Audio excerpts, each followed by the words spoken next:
Magandang araw, ako Princess Summer. Ang britong salita Pilipino ay maganda. Sabi nila maganda ako. Nakikitanda sa muka at tiniti at paglabas sa anyo.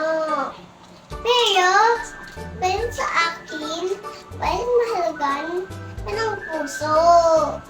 Isang araw, nakita rin kabitin ko na hilap na nalipit ang laruan at kaya tulungan ko siya. At sabay kami nalipit. Naging masaya ko dahil ang tunay maganda, ang marunong pasalamat, gumalang at tumulong. Kaya, ang paboritong salita Pilipino ay maganda. Maganda sa labas, ikat sa lahat, magandang puso. Kayong salamat po.